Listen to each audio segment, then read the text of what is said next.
Welcome to Newshour. A post-Brexit puzzle may finally be solved. The UK and EU have struck a deal over Gibraltar, ending years of limbo over the ROC status after Britain left the bloc.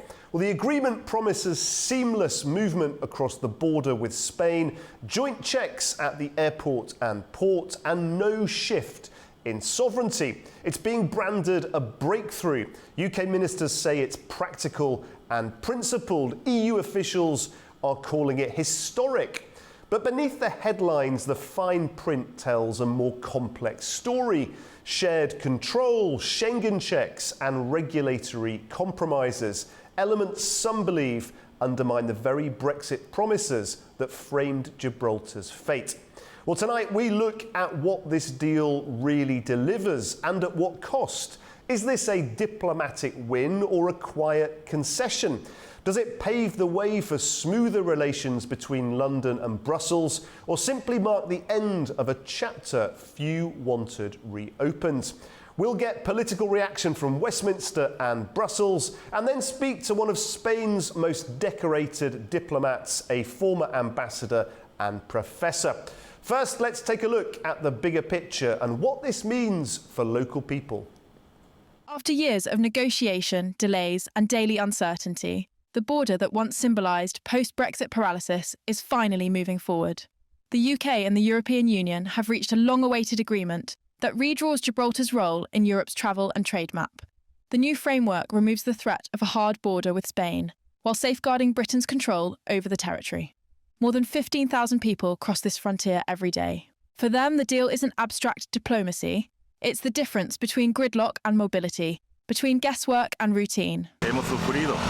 We've suffered more from getting out of the ROC than getting in, which makes this a tremendous relief. It's not just physical, we've lost so many hours at the border. It's also emotional and psychological. That constant uncertainty, leaving work and wondering, will I be stuck again? Asking colleagues, how's the exit looking today? Now, that weight is lifted. It's an emotional. The agreement brings Gibraltar into the orbit of the Schengen zone, meaning passport-free travel will now continue.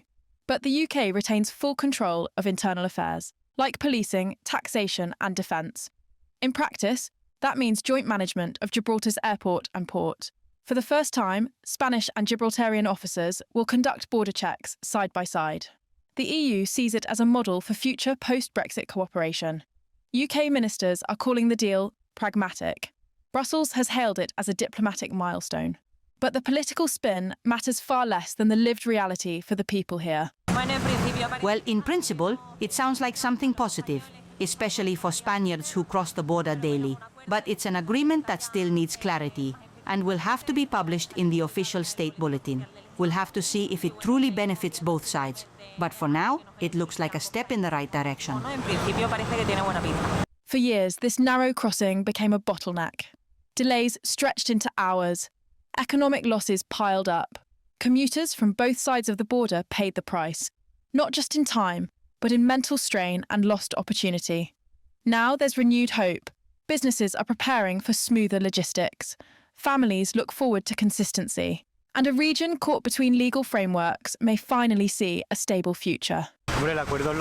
This deal is the best thing that could happen to us, especially when it comes to freedom of movement. Each day, over 15,000 workers cross the border, bringing an essential economic boost to the region. These people have long been held back by the economic and social pressures they face. This agreement changes that. It's a deal that benefits everyone involved. In a post-Brexit world, often marked by division, Gibraltar's border may now become a rare example of joined-up thinking. And for those who've waited years for normality, it's more than a policy. It's a long overdue return to stability. Now let's head over to London and speak with our correspondent there, Laura Westbrook, before heading to Brussels for the EU's reaction. Good to see you there, Laura. What's been the political reaction in Westminster? And are critics seeing this as a climb down, perhaps, dressed as a compromise? Well, Guy, the government says that this deal resolves the last major unresolved issue from Brexit and that it avoids the need for checks on people and goods crossing the Gibraltar-Spain border. Now, Foreign Secretary David Lammy has called the deal a breakthrough. He said that it delivers a practical solution following years of uncertainty. Now, the UK and Spain have been trying to reach a deal for years to ensure that people and goods could flow freely over the British Overseas Territories land border with Spain. But one of the key sticking points was how the territories border would be controlled. Now, Reform UK has criticised the deal, calling it another surrender, saying that the Labour government showed utter disregard for our overseas territories. Meanwhile, Conservative Shadow Foreign Secretary Priti Patel said that her party would be examining the full legal text of this treaty to see whether it met their red lines. Now, a bespoke agreement was needed for the territory as Spain claims Gibraltar belongs to them after the UK took control of the territory in the early 18th century. Both Tory and Labour governments have been firm in their stance that they will not give up sovereignty of the territory to Spain. And the UK is hoping that this deal will help to speed up post-Brexit discussions as it looks to reset its relationship with the EU. OK, over to Brussels now, where William Denislow is joining us. William, from the EU's perspective then, is this deal being framed as a diplomatic victory over the UK, or is it more a model for future post-Brexit arrangements? Guy, the European Union's Trade Commissioner Maroš Šefčovič says this is a truly historic milestone that would eliminate all physical barriers, checks and controls on both goods and people. It's certainly been heralded by Spain as a win for free movement, with the country's foreign minister stating that the last wall on continental Europe would disappear. Gibraltar's government has long maintained that border checks in the British Overseas Territory have become more onerous since Brexit, when the UK left the European Union. Roughly 15,000 people cross its borders on a daily basis, and the EU border controls will now operate alongside British border checks at the territory's airport. As part of the agreement, some concessions have been made on taxation, especially when it comes to low duties on tobacco. This announcement comes less than a month after the UK and EU reached a deal aimed at resetting relations after years of bitter disputes in the aftermath of Brexit. That agreement followed months of negotiations and tackles a number of issues, including migration, defence and trade. Following this political agreement on Gibraltar, the UK and EU will now work on creating a legal framework. Šefčovič says he's absolutely convinced that this deal can be ratified. Thank you very much indeed, William. Well, my guest today is one of Spain's most decorated diplomats. Former ambassador Professor Gustavo de Arístegui has worked at the heart of European politics, serving in delegations to the EU, NATO and the United Nations. Professor, thank you very much indeed for joining us.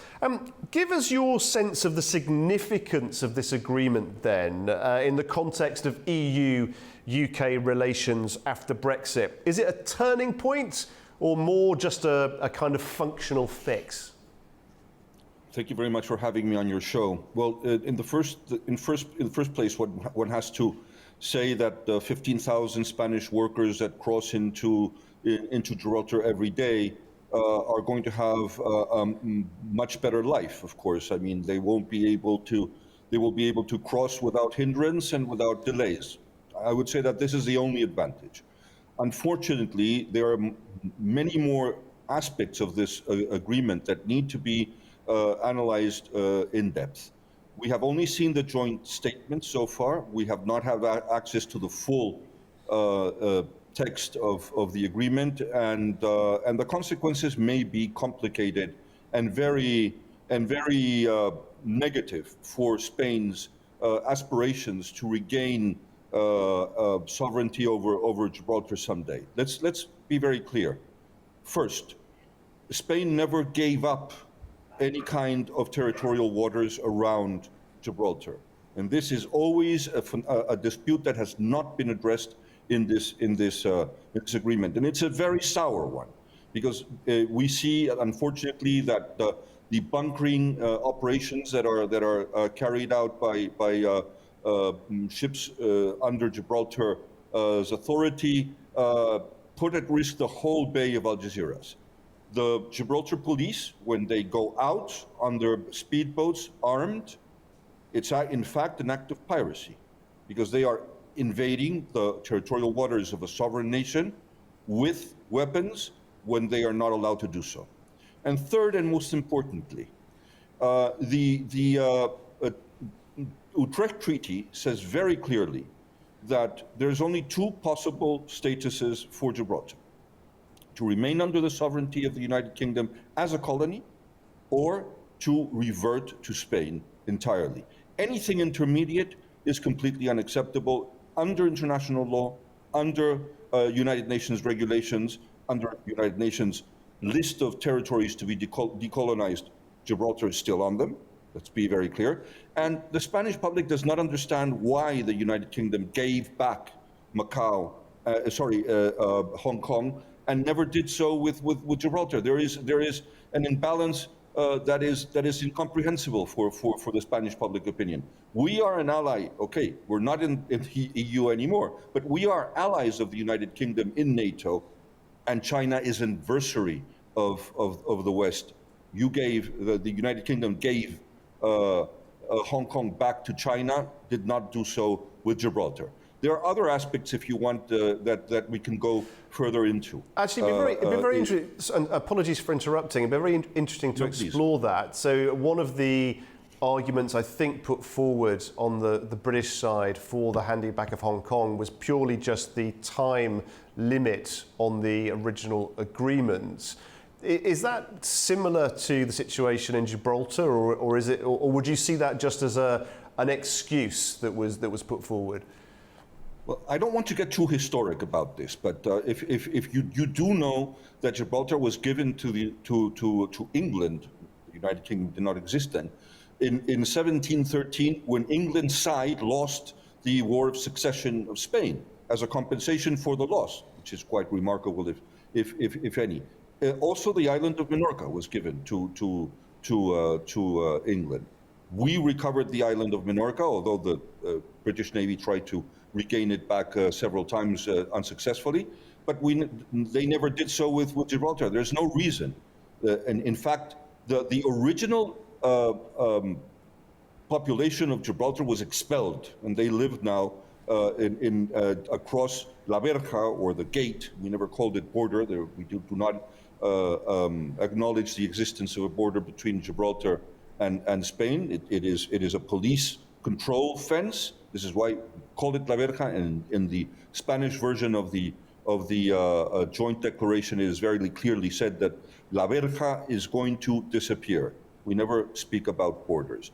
There was already a similar arrangement that finally did not work very well some years back under the government of Prime Minister Zapatero, when there was a joint usage of the airport of Gibraltar. And let me also remind your viewers that the strait upon which the airport was built during the Second World War was illegally claimed by England, the United Kingdom, after an outbreak of yellow fever, when the Spanish authorities allowed England to build an emergency hospital on the isthmus, which was never part of the deal and was not part of the original Utrecht Treaty.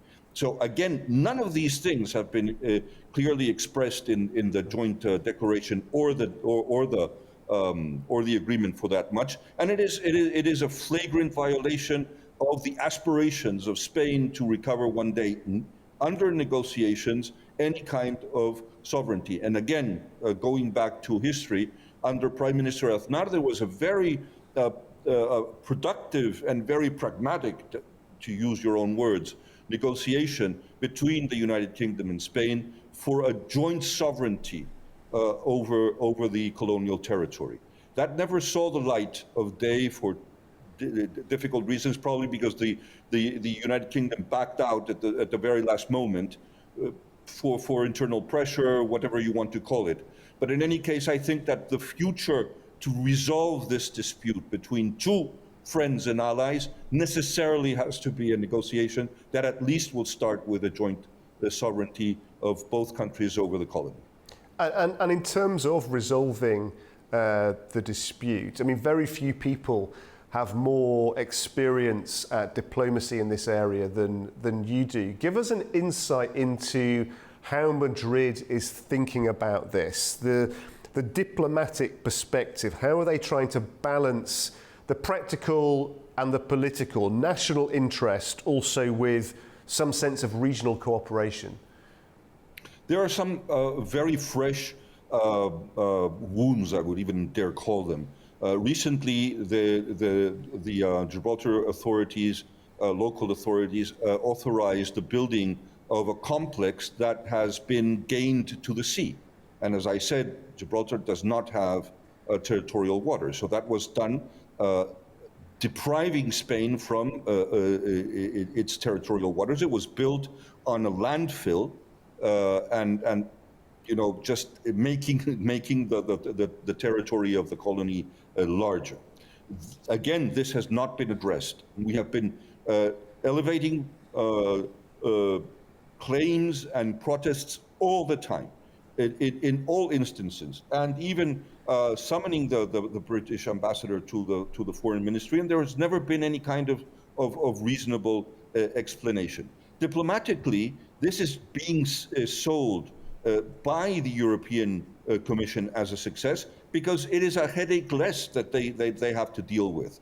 But just imagine, Spain gave all the advantages of being a member of Schengen to the territory of Gibraltar, gave all the advantages of free circulation, something that other British citizens do not have, let's put it very clearly, and in exchange for nothing, because not a single revendication or not a single claim that Spain has had for 300 years has been addressed or met. And quite frankly, in the view of anybody that knows a couple of things about international public law, this is in no way an acceptable agreement. Clearly some big challenges there. But do you think that there may be some hope, some signs of positive future negotiations, relationship in the joint control that we're now necessarily going to have to see at Gibraltar's port and airport? Do you think in some way that cooperation could serve as a blueprint for even greater joint control? If you allow me to use the example that the joint statement has used, in my opinion, very falsely and erroneously, about the British controls in the controls of France in St. Pancras and the other way around. Well, this has nothing to do with that. It is strictly a different reality. And the presence of Spanish policemen in the port of Gibraltar or at the airport that, as I said before, was of joint use some years back under Prime Minister Zapatero, in fact, only reinforces the British position. It reinforces the claims, and you've seen what your correspondent said in London is very clear. The British authorities are very happy because they know that this is a very clear renunciation of Spain's revendication of sovereignty over the colony. They know that this actually certifies and confirms British dominion and British sovereignty over Gibraltar. How could they not be satisfied? We can't be satisfied. The Spanish foreign minister should not be satisfied, although he is. And unfortunately, since we have these appalling problems with the corruption in the ruling party in Spain, and that is overshadowing everything. Unfortunately, this thing has gone through the controversy in Spanish mainstream media as a secondary issue, and nobody is paying enough attention to it because, unfortunately, as I said, the country is drowning under the pressure of the horrendous corruption cases that haunt the present government of Spain. And do you feel that the EU is paying enough attention? I mean, you sort of touched on this earlier. Are you disappointed on this particular point, this central point of sovereignty? Are you disappointed that the EU hasn't made that case on your behalf more strenuously? The EU Commission has no special interest in defending Spain's claims for sovereignty over Gibraltar. For them, the main objective, the main goal was to solve a problem that was poisoning the new relationship between the United Kingdom and the European Union. This was a major obstacle in trying to reach some kind of a reasonable, channeled and structured relationship between two countries. Today, it is more complicated to import goods from the United Kingdom than it is to import them with all the tariff war going on from the United States or any other country in the American context. It's completely preposterous.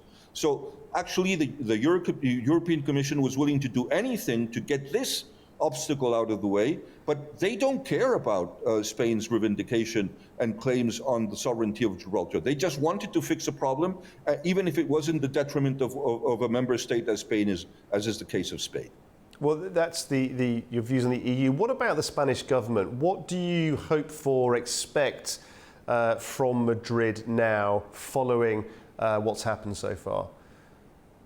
Well, I mean, right now they're juggling with very serious accusations with some of their most senior members of the party. So they're completely mingled and tangled in this very complicated situation that they're in, and that they're putting actually the whole country in. So right now, they just turned the page. I mean, the foreign minister says, well, we signed this agreement, we're very happy with it, and they're not going to go back on it. The problem is that in a short period of time, and I'm afraid that this political crisis is going to end up in fresh elections. I mean, the country cannot go on as it is today. And when that happens, there's going to be a new government, and this new government is going to have a poisoned inheritance in foreign policy, and especially concerning Gibraltar. It is going to be very difficult to fix something that has been signed by two sovereign states and that will be in that moment functioning. I mean, what would be the alternative? Putting back controls and the fence and making life difficult for the 15,000 workers, that is going to be extremely difficult. So unfortunately, I think that this is very much a broken glass that it's impossible to fix. Well, Mr. de Arístegui, we thank you very much indeed for your analysis and for being so forthright with us on Newshour. Thank you very much indeed for joining us. My pleasure. That is all for this edition of Newshour. A handshake in Brussels may have solved Gibraltar's border riddle for now, but the politics behind it remain far from settled. As ever, the ink may be dry, but the debate continues. From all of us here at A News, thanks for being with us.